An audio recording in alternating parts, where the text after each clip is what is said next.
Hellure ja höllät tunteet. Vedetään ensimmäisenä tähän lähtöön vähän räväkämpi veto.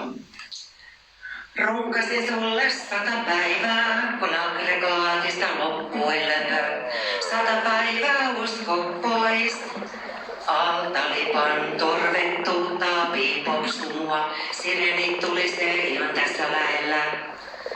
Dynamo ylikuumeni, siveys vyö aukesi. Runkasin eilen huomenna myös. 100 päivää on liian vähän, se ottaa päähän, uskotan mua. Runkasin pikselimyrskyssä, runkasin historiassa. Mandaatilla, ilkosilla, barrikadilla päin rinkaalaa. Runkasin takaa se on uskoa.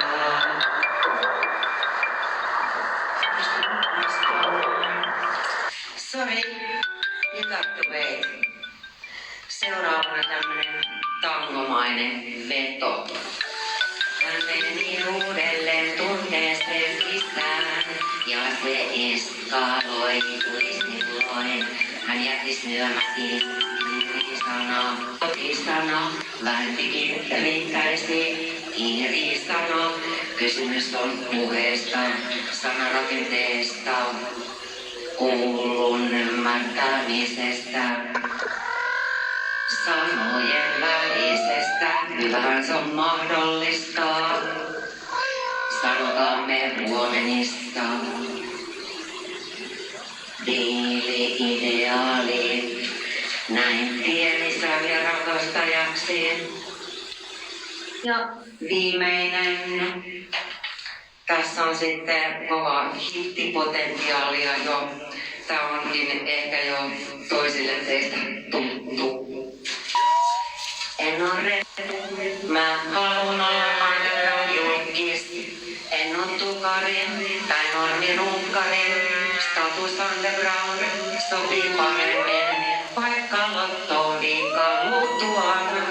Julkistamisen olla halua.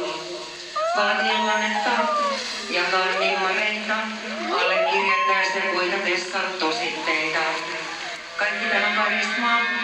Ei oo sattuma, en oo retu meikä odottele aplodeja. Kuun pinnalla ei kaa solona.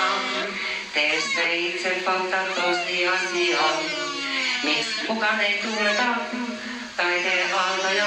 Vaatii kartialla underground julkis. On valtaista kartalla, osaan saneerata. Ottaa askelia, jotka multa jää nyt ottamatta. Täytyy hoksata, lenkki puuttuva. Epähuomiosta muilta jää nyt hokaamatta. Yleismasta turraamassa, ketsin mukaan niitä kuljetan. Heitän ylä femoi kalkkiviivalla, vittuun olotilassa tunnelmaa. Parokkien kiinnosta underground julkista, väki paustaa ekstaasista. Kohtaa enkorea kiikon vallassa, murmosta on havaittavissa. Taputtavat seisallaan, underground julkis aivan pokkana. Vetää ulkomuistista.